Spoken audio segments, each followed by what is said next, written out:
फिर यहोवा ने मूसा से कहा, मिद्यानियों से इस्राएलियों का पलटा ले, बात को तू अपने लोगों में जा मिलेगा।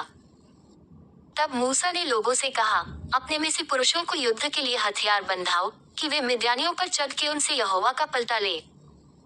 इस्राएल के सब गोत्रों में से प्रत्येक गोत्र के 1,000 पुरुषों को युद्ध करने के लिए भेजो। तब इस्राएल के सब गोत्रों में से प्रत्येक गोत्र के 1,000 पुरुष चुने गए, अर्थात युद्ध के लिए हथियार बंद 12,000 पुरुष। प्रत्येक गोत्र में से उन हजार पुरुषों को और एलियाजा याजक के पुत्र पीनहास को मूसा ने युद्ध करने के लिए भेजा, और उसके हाथ में पवित्र स्थान के पात्र और वे तुरहियां थीं जो सांस बांध बांध कर फूंकी जाती थीं। और जो आज्ञा यहोवा ने मूसा को दी थी, उसके अनुसार उन्होंने मिद्यानियों से युद्ध करके सब पुरुषों को घात किया। और दूसरे जूझे हुओं को छोड़ उन्होंने एवी, रेकेम, सूर, खूर और रेबा नाम मिद्यान के 5 राजाओं को घात किया, और बोर के पुत्र बिलाम को भी उन्होंने तलवार से घात किया। और इस्राएलियों ने मिद्यानी स्त्रियों को बाल बच्चों समेत बंधुआई में कर लिया, और उनके गाय बैल, भेड़ बकरी और उनकी सारी संपत्ति को लूट लिया, और उनके निवास के सब नगरों और सब छावनियों को फूंक दिया। तब वे, क्या मनुष्य क्या पशु, सब बंधुओं और सारी लूटपाट को लेकर यरीहो के पास की यरदन नदी के तीर पर, मोआब के अराबा में छावनी के निकट मूसा और एलियाजा याजक और इस्राएलियों की मंडली के पास आए। तब मूसा और एलियाजा याजक और मंडली के सब प्रधान छावनी के बाहर उनका स्वागत करने को निकले।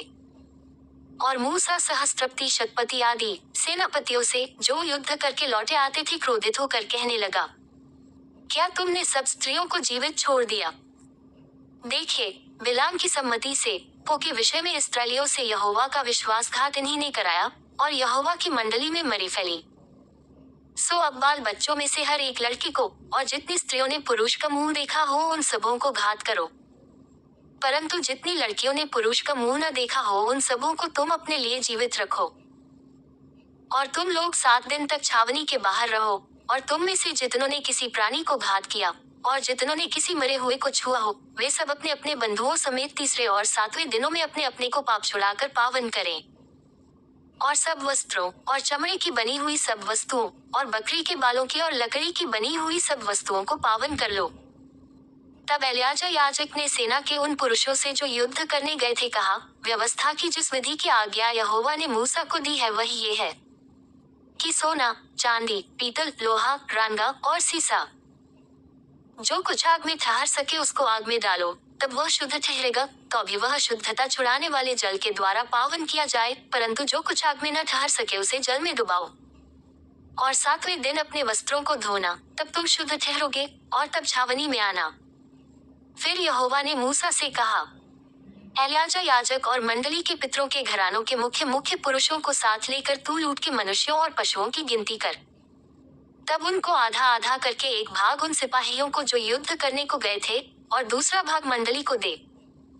फिर जो सिपाही युद्ध करने को गए थे, उनके आधे में से यहोवा के लिए, क्या मनुष्य, क्या गाय बैल, क्या गदहे, क्या भेड़ बकरियां, 500 के पीछे एक को मानकर ले, और यहोवा की भेंट करके एलियाजा याजक को दे दे। फिर इस्राएलियों के आधे में से, क्या मनुष्य, क्या गाय बैल, क्या गदहे, क्या भेड़ बकरियां, क्या किसी प्रकार का पशु हो, 50 के पीछे एक लेकर यहोवा के निवास की रखवाली करने वाले लेवियों को दे। यहोवा की इस आज्ञा के अनुसार जो उसने मूसा को दी, मूसा और एलियाजा याजक ने किया। और जो वस्तुएं सेना के पुरुषों ने अपने अपने लिए लूट ली थी, उनसे अधिक की लूट ये थी, अर्थात 4,75,000 भेड़ बकरियां, 72,000 गाय बैल, 61,000 गदहे। और मनुष्यों में से जिन स्त्रियों ने पुरुष का मुंह नहीं देखा था वह सब 32,000 थीं। और इसका आधा, अर्थात उनका भाग जो युद्ध करने को गए थे, उसमें भेड़ बकरियां 3,37,000, जिसमें से 750 भेड़ बकरियां यहोवा का कर ठहरी। और गाय बैल 36,000, जिनमें से 72 यहोवा का कर ठहरे। और गदहे 30,500, जिनमें से 61 यहोवा का कर ठहरे। और मनुष्य 16,000, जिनमें से 32 प्राणी यहोवा का कर ठहरे। इस कर को जो यहोवा की भेंट थी, मूसा ने यहोवा की आज्ञा के अनुसार एलियाजा याजक को दिया। और इस्राएलियों की मंडली का आधा, 3,37,000 भेड़ बकरियां, 36,000 गाय बैल, 30,500 गदहे, और 16,000 मनुष्य हुए।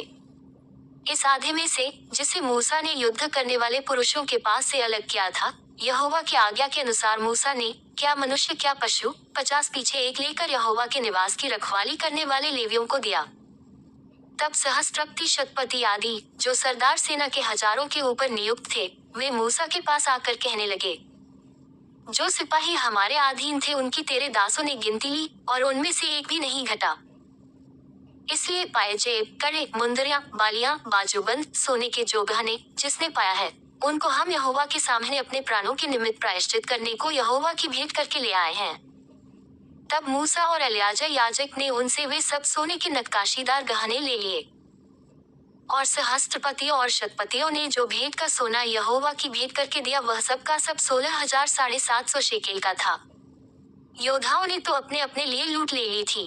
कोष्टक, ये सोना मूसा और एलियाजा याजक ने सहस्त्रपतियों और शतपतियों से लेकर मिलाप वाले तंबू में पहुंचा दिया, कि इस्राएलियों के लिए यहोवा के सामने स्मरण दिलाने वाली वस्तु ठहरे।